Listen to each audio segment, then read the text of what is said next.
Welcome to Dice and Mind, a podcast hosted by Brad Brown and Jason Kaufman to explore the intersection of life, games, science, music, philosophy, and creativity through interviews with leading creatives. All are welcome in this space.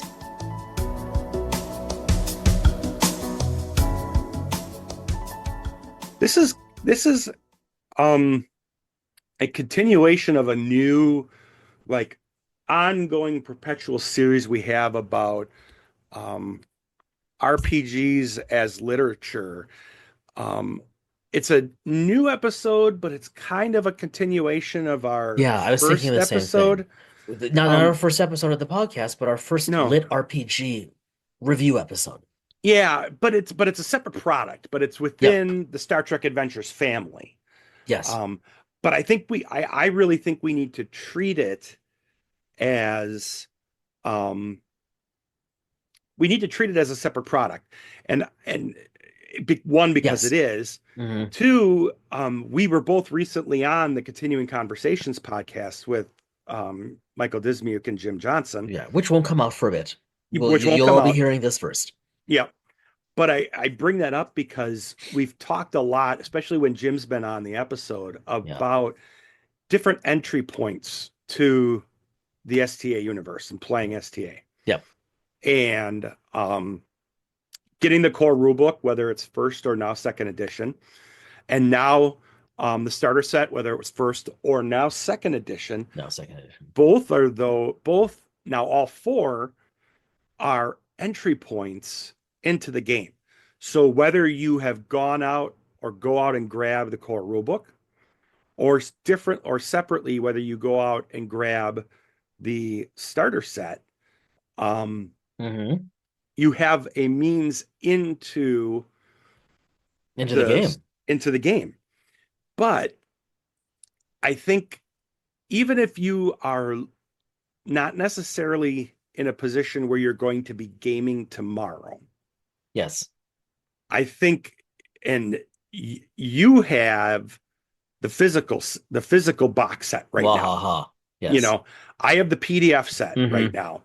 But I was reading it in color. I read it in color on my iPad, on a 12-inch iPad. So I read it almost in full Nice. page. Yeah. Nice. I wanted it in, on it's in gorgeous. effect, in effect, 8.5 by 11-inch form. Yeah, because you all know what we think about Star Trek Adventures 2E products and how the books, the printing and layout is even better than the 1E. And so for you and me, Brad, this matters, right? Yes.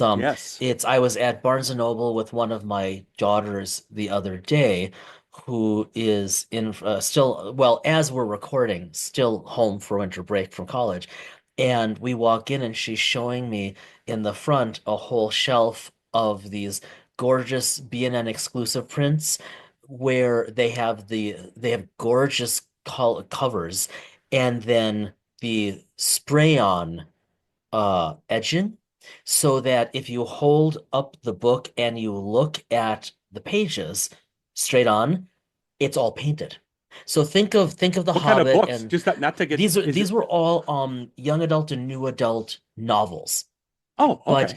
But this is coming apparently, and these books were gorgeous. It's kind of how we recently bought Among Us several of the Tolkien re-releases because of the printing. Yes. Well, so we were looking at those. So for you and me to then segue into it a bit, the physical aspect, or at least visual aspect if it's digital, of a book of any type, it can matter. It doesn't have to. I love reading mass market paperback sci-fi used if I can find something interesting, right? It's how I read a lot of the Foundation series and other things. That said, um, there's also something glorious about a brand new crisp trade paperback or hardcover. This stuff matters. Star Trek Adventures, which we reviewed, Star Trek Adventures 2, we reviewed this past October, as like you said, our first lit RPG review. They came up with the core rulebook, and now, like just weeks before this episode drops, the 2E starter set box set is available, and it's absolutely gorgeous. But we want to look at it as lit RPG. So this is a review. We're excuse me, we're not going to talk about it as a game per se. We're not going Right. to get into the mechanics. We're going to talk about it as lit. And I think, we go back to we had some questions we formulated um when Yep. we went You back. formulated right. Yeah, I think we kind of did together. So what are those Um, two questions, Brent? I thought they were three, and now I So mention they're it. they're in our note. Here, I'll read them. Please, Number thank you. one, yep, these are your number one. How well does it read as literature? How well does it read as literature? Number two, how Thank you. well does it lend itself to telling more stories? How well does it lend itself to telling more stories? Perfect. S- And I Great think and I questions. think I think there's also like a mini third question with it is and maybe ultimately based off of those is would you buy it to read even if you weren't going to game it tomorrow?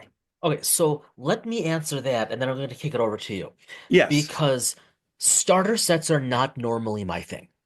Now, I say Yes. that I say that as a little bit of a hypocrite because I got into D&D through the starter set. It was I mean the point of a starter set is to be a relatively economical way to enter a new world of game. Well, let's be honest, the starter set for D&D for you was literally half the price Literally, of yeah, it's a of the player's handbook at the that's right. time. That's right. It was I mean it was a no-brainer for me.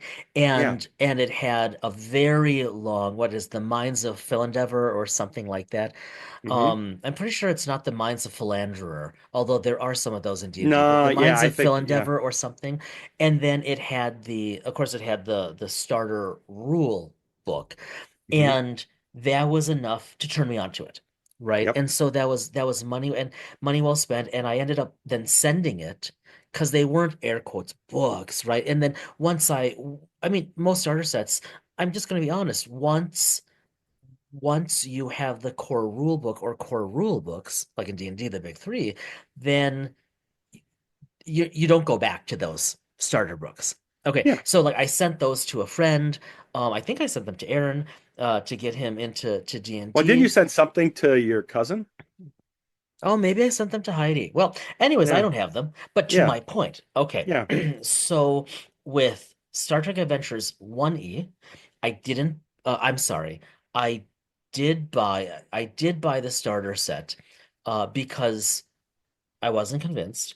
I went You did through that it. before you did the core rule I book. did. Yes. The You didn't get the core rule book. You did that before you got the digest and the player's yeah, handbook, right? I kind of did it backwards. You're right. Well, no, no, no. Um, You just did going back to my early point, you took a different entry point. I took a different entry point. You're right, and Hmm. it was more economical, and I wasn't going to invest heavily until I was sure we were going to play at Yep. least a few times. And I ended up again sending the starter set materials to a friend. Okay, That was Dr. Aaron, that was I Dr. think. Aaron Peterson. Yeah. Yes. Um, so then we see the But social you media. but you kept but didn't you isn't the starter set have some sort of like DM screen or something like that? Didn't you keep Well, of that course, I or kept the something? DM. I kept the Yeah. GM screen. Yeah, Yeah. because you need to have a GM screen. You Absolutely. but you loved that screen, I think. Yeah, Not to not to review it. that was Yeah. pretty slick. Yeah, Yes. I really did. And so okay, fast forward to I keep 2E. I keep No, no, keeping no. you from This making your is point. no, actually no, you're making it better for me. This is where we're going because it's Yeah. review. So then there's a reason for I'm going through all this. So then we see not too long ago the social media posts from Sophie May at Modifius and Hmm.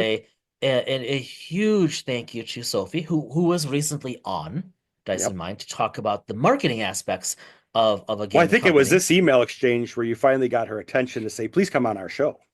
Well, thank you. It was my email of thanks Yeah. because there was a call out to send review copies, and Hmm. I mean you all know what Brad and I think of Star Trek Adventures 2E. And Hmm. so I was like, I actually want that. I I would like to see that. And so Sophie sent it to me. I was going to send it to you. Now I'm not. And so I get it. and I Well, I opened the said box. I said You don't did, send it because yeah. But you I'm know gonna buy what? it anyway. When I opened the box, I was like, yeah, you're not getting some of this. Like immediately. So I Yes. opened the box and it's like, ah. Hmm. And I think I know I sent you a photo. I took out the starter set stuff. Specifically, there's the rules booklet and then the campaign booklet. And I took out the rules booklet.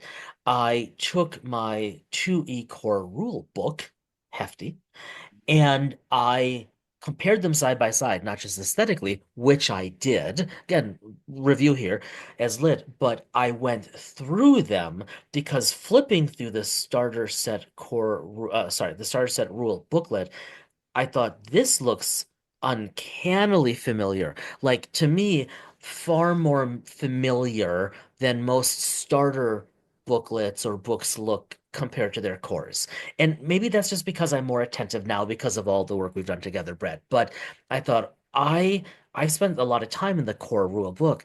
This looks and sounds and reads really familiar. And in fact, it does. It is, I will just say as lit as a player, I found it to be a thing of beauty. I never ever ever thought I would say this, but one, I'm absolutely keeping the starter set rules booklet, absolutely keeping it because it's such an exemplary resource. Like to the point where I realized when we all last played Yes. that um I have to force myself to put that down and use the GM screen so it just feels right. Because you wouldn't, Ah. it's so strong in terms of the mechanics and the gaming, you wouldn't even need the GM screen. Although you should get it because it's a great screen. Um, and then number two, it just read so easily. And then when I read the campaign booklet, it to me was this probably one of the best, if not the best example of reading a starter adventure or set of adventures where it so successfully introduces you to the mechanics, including some of the trickier ones.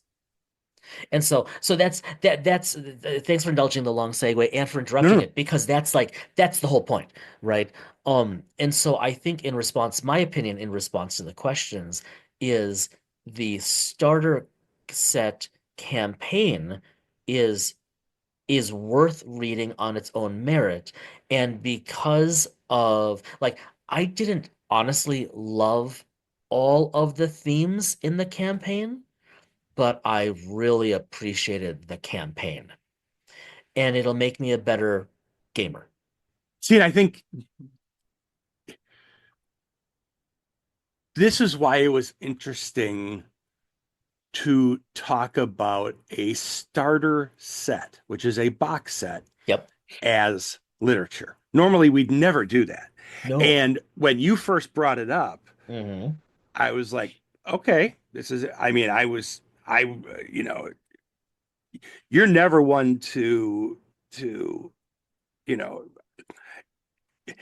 I mean this in the most respectful way possible. You're very deliberate with what you're not going to throw something out there just willy-nilly. So when you said we I think the next RPG is lit should be the starter set. And and I'm like, really? I mean, that's two book, it's traditionally a rules Look, booklet. if you send us something and we like it, we are going to review it as thanks. Let's be Yes. honest. Yeah. Well, Yeah. but not But only it's that, more but than that. but but we're going to review it, but review it as lit.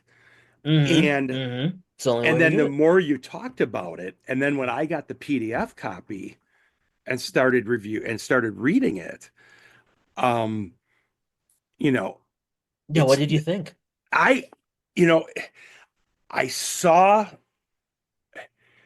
you had already gone through it and digested it Hmm. for a while before I touched it because I had remember Yep. writing responsibilities that I needed to complete Yeah. before I allowed Yeah. myself to touch it. Yeah. Um, so I wanted to go in to see if, and I've always said, I'm interested in your opinion, but I will formulate my own. Of I will course. never, you know, we always we're always interested, but we always will formulate our own opinion. You were right. It is um it has the very same vibe and feel as the core rulebook to me. Really surprised me. It's very concise.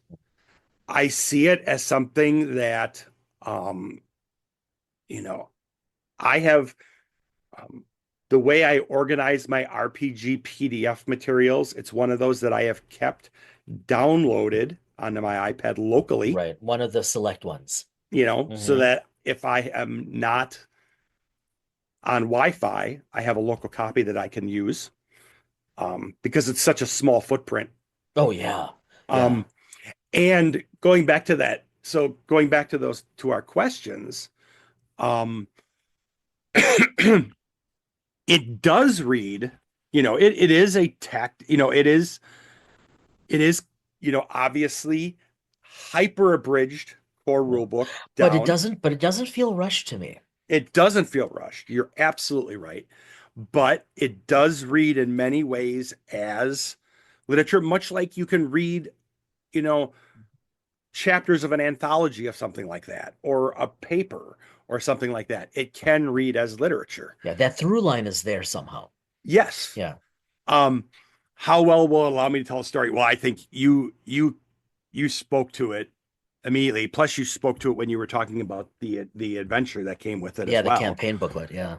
Yeah, and then I think it's to the kind of the un, untalked about third question, which is, is it something that you would buy to use, even if you weren't going to game tomorrow? Yes.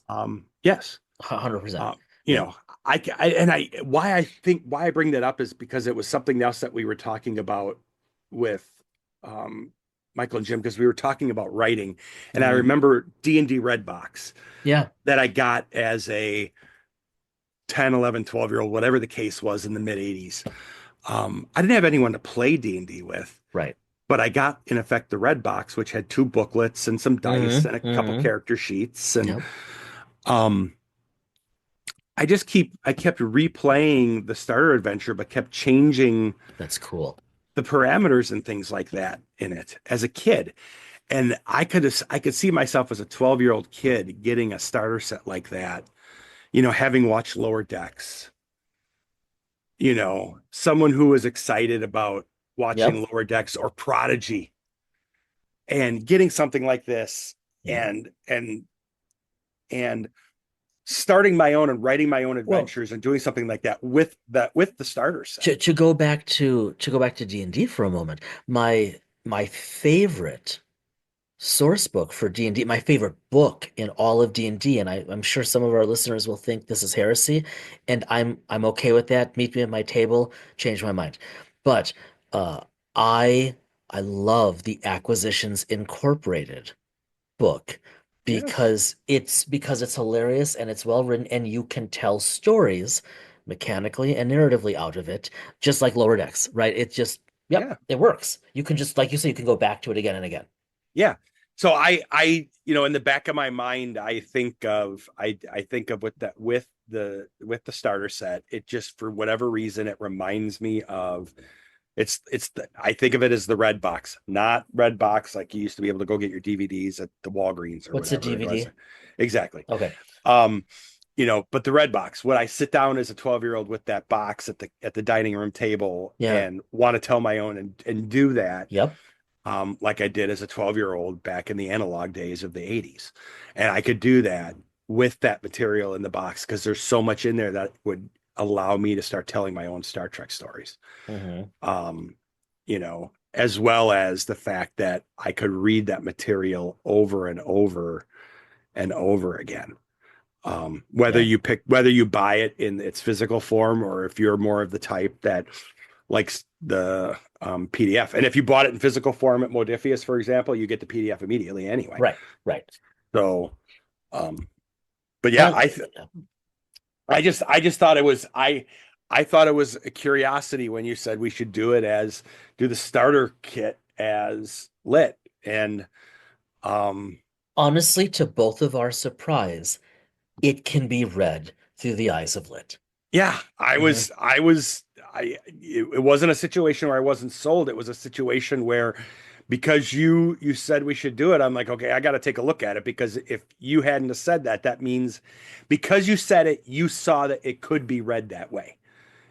You wouldn't have made that recommendation unless you saw it could be read as lit.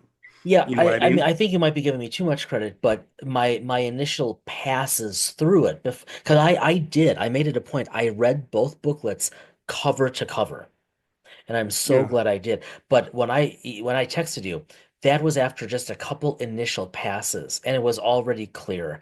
This is something special. This fits our vibe. This is worth we should talk about this. I'm gonna do something that we didn't do the last time, and I'll just throw it out there. If there's something you think they should add, not a criticism, Oh. Oh, not a criticism. If there's something that you think that they could even add to it, um, that's you know, okay. I'll answer, then you have to answer. It's a yeah, really good. I don't, I'm asking this not knowing how I'm going to I answer it, don't so know you how to can. answer either. I don't know that I'm qualified to answer. I mean, it's a starter set rules booklet.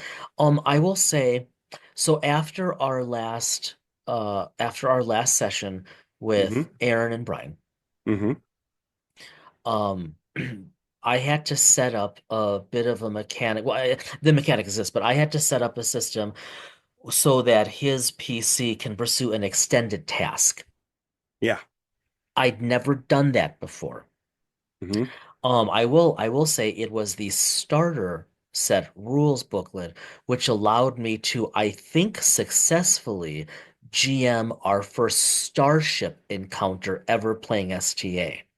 Either editions, we've never done that before.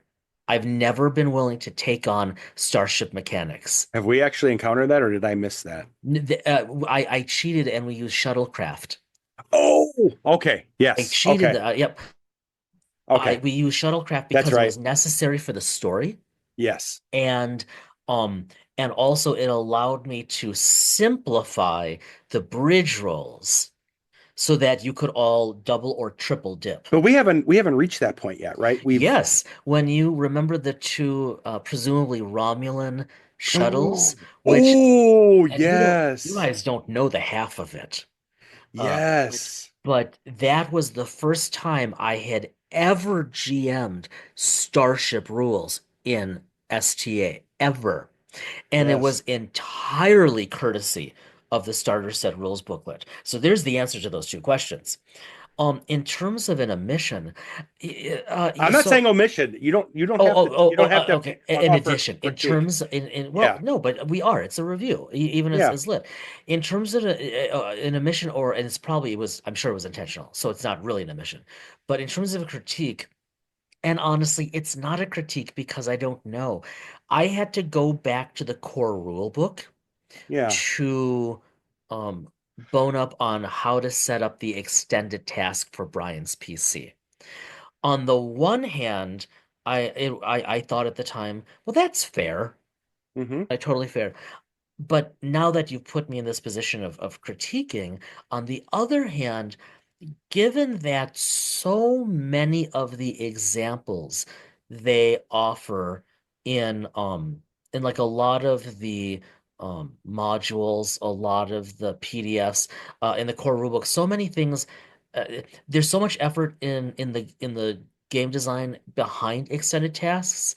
I I think that so far that's the only thing that I had to go back to the core rulebook as like a general, not a hyper specific. So I guess that's a critique, but it's certainly not a hard one. What about you?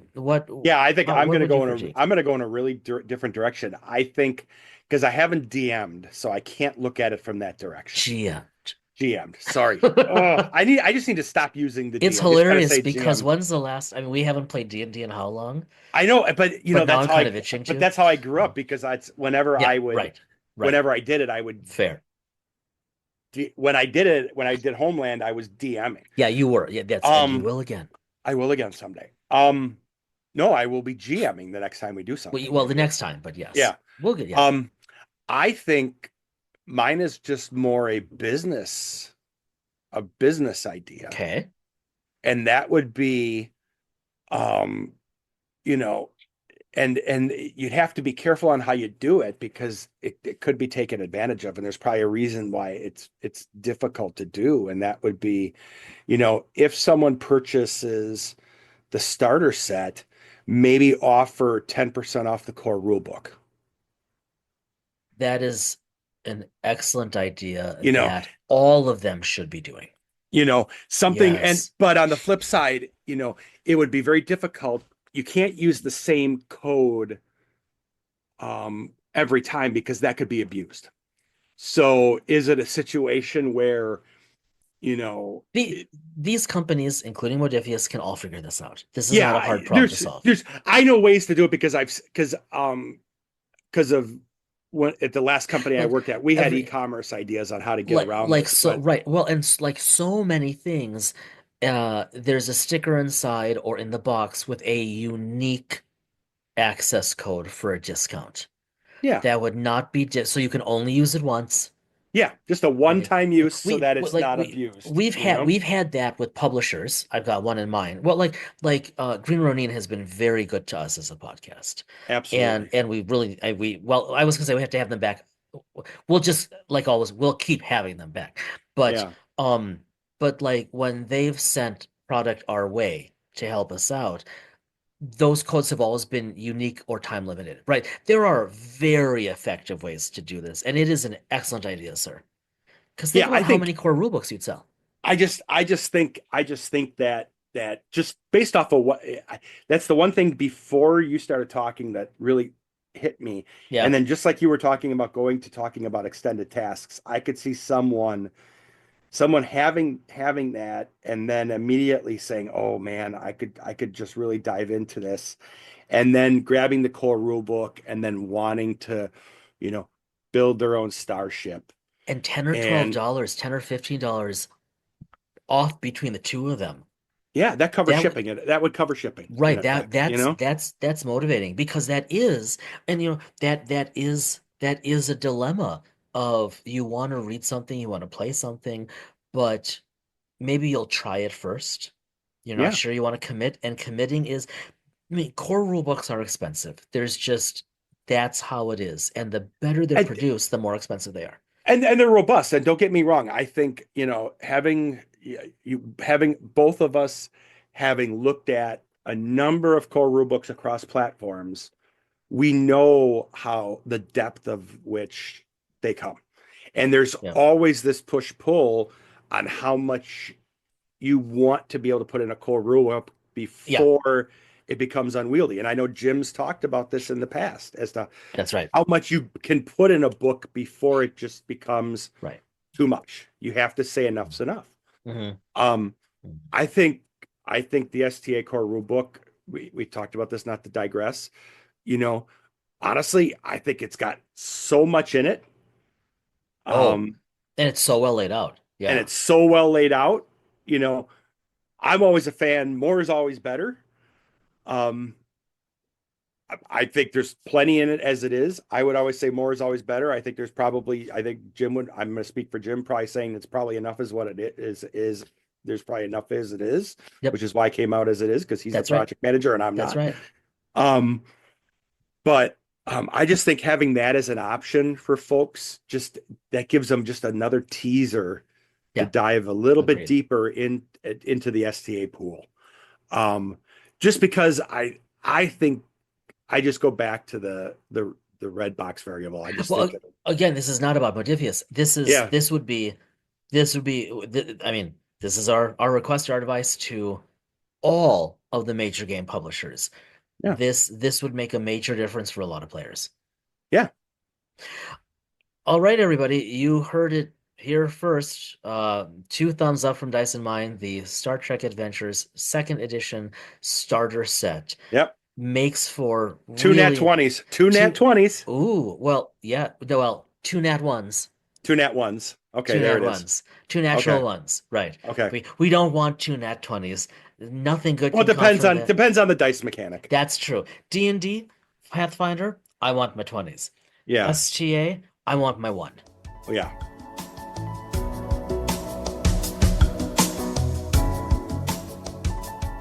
let's head over to Loon Cafe. And it's funny as we talk about Loon Cafe because I am on a Facebook group for birding for multiple different birds. One is for snowy owls in Welcome to Minnesota. the Loon Admirer. Yes. Well, actually, one is for snowy owls in Minnesota and Wisconsin. Oh, that's cool. And I didn't get a chance to tell you this before, but there are snowy owls at Fort Snelling, by the way. Oh, thanks. Which I mean is minutes from my house. Minutes of your house. Yeah. So Yeah. Oh, I will send you a link to the pictures tonight. I will Um, keep my eyes open in the neighborhood. yes, keep your eyes open. And two, I am I follow a Facebook group for the loon rescue in this part of the state. Oh, you know loons are meaningful to me. I had no Yeah. idea. And again, one of these days I will try to make the sound effect work. I have the software now See, all set up on my computer. ooh, I keep whistling it, but I don't think Zoom is picking it up. No, it doesn't pick it up. And nor could you pick up. I don't know if you heard it when we were talking. Someone decided to um I don't know why, run the vacuum while we were talking. No, curse you, advanced technology. And not only run the vacuum, but I think they ran the vacuum on a hardwood floor, um, Oh, yes. I know what using that sounds like downstairs. using rocks for wheels because it literally sounded Ever. like the Flintstones All vacuum right, going on. so Yeah, it's so kudos to Zoom because yeah. I heard none of that. Yeah, good. Yeah. Well, as we leave the Flintstones and head to the Loon Cafe, Dun dun dun dun what dun dun. um what have you been reading or what have you been focusing on over the past 2 weeks? So we haven't actually talked a whole lot about this yet, so I'll give you a little backstory. So, Okay. because I think our audience, our listeners, they've heard a bit of this, but we are recording in early January. Actually, we're recording just the week before this is going to drop. So first half of January, and as you know, Brad, we are having our downstairs bathroom and my home office renovated. Yeah, Um, literally complete demo. you are in a I nude am office. I am in a stop it. I am in a yeah, completely denuded 1964 wood laminate panel office. As Uh, opposed to my 1962 yeah, wood you panel exactly. basement. Yeah, but you at least have so I am sitting, if you all can imagine this, I am sitting in actually in a huge office. I'm really lucky. And I have a wall of built-in bookshelves that are sadly bare. It's like so I married an axe murderer, you know. I want the large cappuccino. Well, I was gonna say, I want you back, he yelled and screaming for the fight, whatever. Anyways, I'm digressing. So, I'm set up here at all I have left in this office is one of my desks, my MacBook Pro, literally a few odds and ends and a lamp and an Alexa on my desk. Like that's the entire office. And I'm actually partially thinking I should just do like um a screenshot. a screenshot. No, it's there's no point. We don't have to ruin a good thing.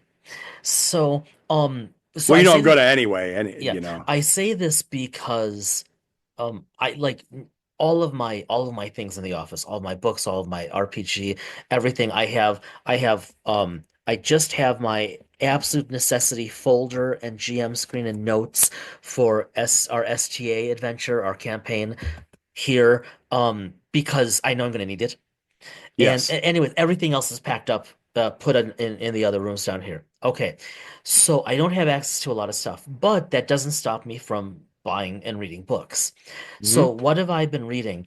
I mentioned this to you recently. I'm moving through this slowly, but I've just started reading my first Brandon Sanderson novel. Hey, just 1 second. Yes. Smile. No. There we go. Okay, Okay. Brad's taking a screenshot. That's great. That'll never show Good. on the podcast. Oh, that's a bad So one. they're all bad ones.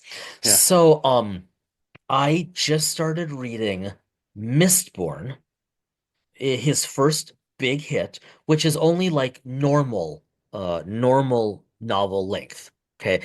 Sanderson is known for Now, huge books. for those that may not know, Brandon Sanderson, his genre tends to be where? Just He's fantasy. Okay. And he's fantasy, and a lot of it is, this is a new term to me just in the past week, hard magic fantasy. So it's Remember, like, now I gave you that. I remember I jokingly gave you that challenge of three like fiction books for 2025. did Remember we you? talked? Yeah, remember we talked about this jokingly, and I'm like, I challenge you to read three to five. I mean, that's It, easy if it's sci-fi. no. But I said Yeah, non. I said non-sci-fi. That's non right. sci-fi fiction books. That's right, Brad. You So did. I so forgot. I haven't said anything once you started talking about Sanderson. I haven't said anything because I wanted to wait for us to talk about this. Funny. And it's just funny that you, The first that the first yeah the yeah, what the free yeah that is true. The first one new this year. I'm enjoying it. I'm just a few chapters in. It's handful of chapters in. It's really good. It's really interesting, and um I'm intrigued. I'm like I think I'm only like 4 chapters in, and they just explained sort of how the magic works in the world. And that was in a brief discussion between characters about genetics and traits being passed down. And it's right. It's quoting Brad's giving me the Spock eyebrow. This is really interesting.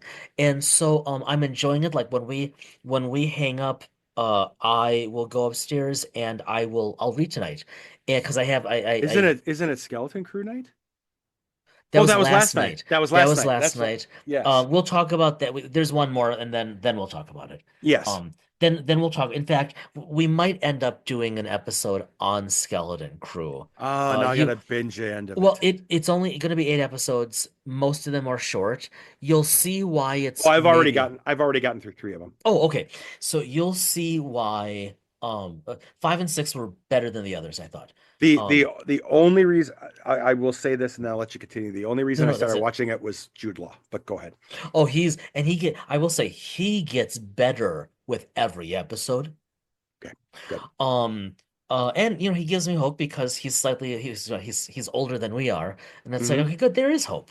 See, Yeah. Oh yeah. we just have to go to the gym 28 hours a day for the next 18 years, and it's still not going to work. But Oh yeah. still, And even then and we have to hope that genetics is wrong and yeah, and the laws of reality are wrong. So that's more likely than us having, yeah. yeah. Anyways, we digress severely. But I will say that I'm enjoying Mistborn by Sanderson as a novel. It's it's it's well written. It's really interesting. It's it we'll see if it motivates me to want to play some fantasy, to roll some fantasy in the coming months. What's on your table? Well, I'm glad you brought up fantasy because I've mentioned this in outside of our podcast. So the few people that listen to us will not have heard this. So I'm going to reiterate They some. might not have heard it anyways. I don't know if Yeah, anyone's pretty actually much. listening when they listen. Good, Yeah. good point. Yeah. So I'll rehash this. Um, on a couple different occasions, you have said, um, I'd play Warhammer 40,000 role play, not the miniatures game. No, no, no. Let's be No. clear. Neither one of us. And Warhammer 40K. That 40K, Yeah. the role playing game. Hilarious. Now, the miniatures game, very cool stuff. I have no inclination in collecting miniatures. One, they're expensive. Two, I have no artistic ability and interest in painting stuff. No. We've had some folks come in and talk miniatures. It's really cool. I've watched people paint. My artistic ability lies in music. It lies Yeah. in nothing in terms of the visual arts whatsoever. Um, but if you mentioned this again last month in December, and right around that time, I had some sort of gold box deal or some sort of deal come up on Amazon where Warhammer 40,000 Wrath and Glory, the starter set Yeah. came up for like right around $15. And I had Amazon credit that paid for it. So I picked up the Wrath and Glory starter set, Yep. ironically, Yep. considering we just talked about starter sets. Um, so I started reading through it, and I realized that um, Warhammer role playing, both both fantasy and 40K. Yeah. There's a long history of it that is separate Yeah. from miniatures. It existed with there's a history with Fantasy Flight Games, there's a history with Games Workshop and its own imprint, and now with Cubicle 7. Mm-hmm. Cubicle 7 now is the one that is publishing. um, the active games now are Wrath and Glory, Maledictum Imperium, Yes. and Soulbound. Those are the three active ones. And there is a new one that is going to be coming out in 2025, where I think they're calling it just right now Old School, which is Oh. literally going to be role playing, which is based off of, think of it as like PAX, PAX England, and kind of like, Oh yeah, yeah. um, kind of in that era. Um, and it's based off of Warhammer Old School Miniatures, which is out now as well. Interesting. Okay. So I have spent weeks kind of investing in the lore of both the systems because I wanted to get an understanding.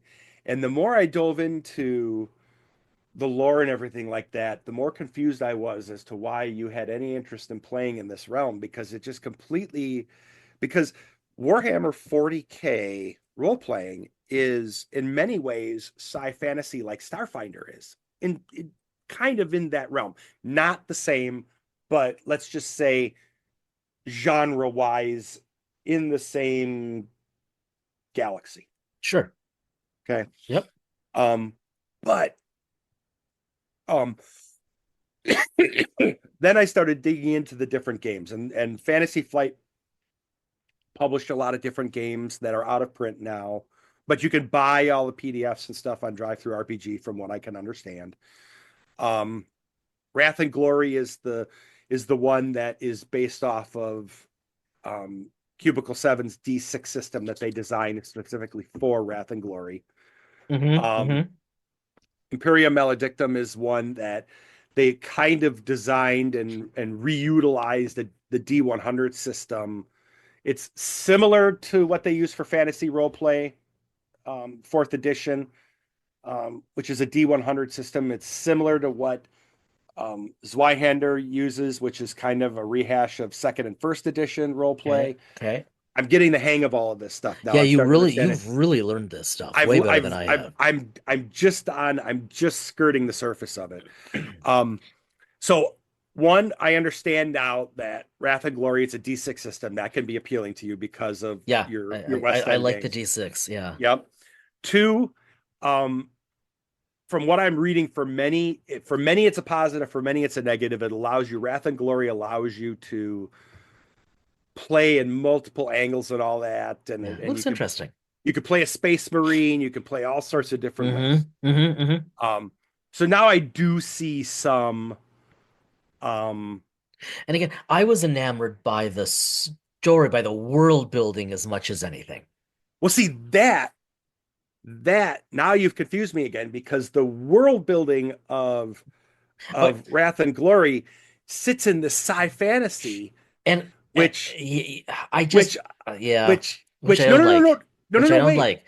which Yeah. wait no no no which until the Brandon Sanderson situation introduced itself, traditionally has not necessarily Oh, well, I been. mean, the Mistborn is it's just it's fantasy, period. But I Right? know it's Yeah. fantasy, but when you read and you look at 40K, it's not sci fantasy like um Oh, okay, actually, it's it's way not okay. it's Full dis not like Starfinder, full truly Starfinder disclosure is. here on Yeah. air. It turns out, as we've gotten more into this and you've been pointing things out and you've been sending me stuff to look at, it turns out it's way more sci fantasy than I realized. Yeah, you I thought thought it it was was more like just Robotech-ish I kind of, thought it was right? well, no, but I thought it was hard, like hard sci-fi with a lot of license, and maybe a little more mech warrior Yeah, with a that's lot what. of Yeah, like with a deep, deep history and you did. You religion. missed. You missed the part with the God Emperor and the orcs and Though the the and God Emperor is intriguing. When I got to the orcs, I was like, hmm.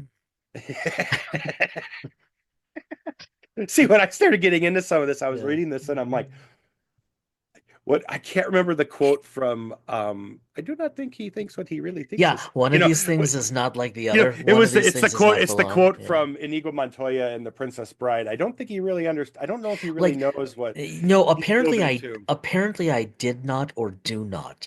And so like even since we've talked, and no disrespect for Cubicle 7 because we'd love to have their people on. They've got so many fascinating games, including especially Warhammer 40K.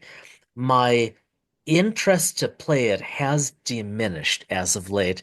The more I got into it and the more fantasy, like I was watching videos they put out, Hmm. like like their splash videos, which are really well done, and Well, kind of the moving stills.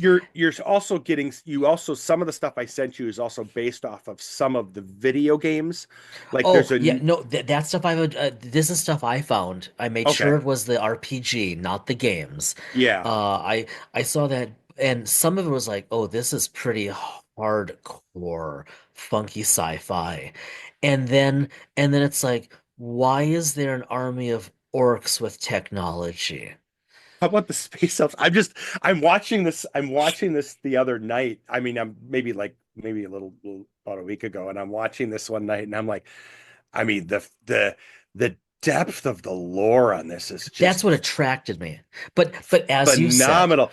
yeah, I mean, there's hundreds of novels. The the Horus Heresy, which is a storyline. It hmm is a major component to the whole storyline of Warhammer 40K. well, The the the series of books that tells that whole story, it's so many books. as far as I can tell, is Yeah. about 60 books. Well, as You know? which is fascinating and lit and awesome, but as you suggested, I do not think this word means what you think it means. Yeah, thank you. That's what it is. That's what, you know. Well, so, but that being said, I read through a phenomenal blog, which I will send you probably tomorrow. It's a four-part blog Oh, on good. I more. no. No, no, I'm kidding. It's not long. It's not long. It's a four-part discussion on the core rule book, but it's a discussion, a review of the core rule book as its breakdown, not on the game Oh, itself, but that's just a interesting. breakdown of the Okay. core rule Yeah, book. that would be fun to see. And what it does, but it talks about and it talks about like character creation and things like that. Hmm I think it would be worthwhile to run a game at some point, but I think Yeah, it would it be could be fun. worthwhile to run a game like where I could get us two Yeah, yep. and then like We'd need some of the guys A to just Brian and really go nuts with it. a Dr. Yeah, Aaron and someone else and the Wrath and Glory rule book hmm has a ton of mechanics, and actually, I think really does a good job with all of that explanation. I think But there's almost no lore or story. there's a great I think the when you read the series of blog posts on it, they talk about that a bit. Okay, It can be a little bit it can be a little cumbersome, but I think it would be a fascinating exercise. yeah. Well, Um, I'll and have to I think it pick would up be one of their adventures. yeah, and um I think it will be fun to run even the introductory one in the starter set. I Yeah, think I was thinking the same thing. Yeah, and I we mean, I'm definitely up to, I'll try anything like that. yeah, Yeah, I think we just do that with everyone just acts as a space marine or Primaris marine or something like yeah, that yep. as and just go and blow Because stuff up. I'll close my end with this. I watched Cubicle Seven's brief video, like 6 minute video on like the history of the Space Marines. Yeah. And like I get like 2 3 minutes into the 6 minutes, I'm like, whoa, this is getting dark. Oh, it's this is I mean the whole storyline of the Imperium and the world, the Yeah. universe as Yeah. it is, it's really Well, dark and like grim. I thought, okay, this will be kind of like the Master Chief from Halo. No, And that's I darker, much and darker. I'm watching and I'm like, oh my God. Like When this is like they tapped out at level 2. yeah, this is you gotta go from. God Emperor to the Primarchs Yeah, to the this isn't Space popping a Marines, capsule and out of your lower back. no, This is like you go and gross. look and see these guys put like screw bolts in their head to mark the centuries that they've been in the Space Marines. Those, I've had 3 bolts in my head because I've been in the Space Marines for 3 centuries. Yeah, yeah. You know, so um, and I Interesting. mean, it's very interesting stuff, and even Henry Cavill, Superman, Well, that was the other thing because I like he so many interviews. He gets into the different codices and like what he he loves playing the actual and miniatures you of it. saw it And looks like he's starting or co-starting some kind of company or oh, he's something. he's going to be doing there is a Warhammer 40,000 Okay. television series that I Oh, guess now cool. has been greenlit. Okay. There's been there was some issues going on, but it seems now it's been greenlit and through Amazon it's going to be Presumably produced. animated I I think it's going to be like live. Or yeah. live action slash, and I think it's going to be a Interesting. mix. Okay, we'll keep our eyes out for But that. he's going to be it's he's going to star in it. Okay, well that's I mean that's cool. Once again we've drifted widely from our Oh, initial and starting we've point. run a little And bit we've longer than normal, so we'll but we'll yeah we'll wrap this up, but let's close with the reminder of 2 thumbs up for the Star Trek Adventures second edition starter set as Lit RPG. Um, I think that's one of the beautiful things for you and me, Brad, about these infrequent lit review episodes because it gets us talking about exactly what we just spent the past 14 hours talking about, for our listeners of looking at these disparate games through not a different lens, but an additional lens, which only makes the gaming experience better. All right, everybody, you know the deal. Happy New Year. Be well, stay well. We'll see you in a couple of weeks.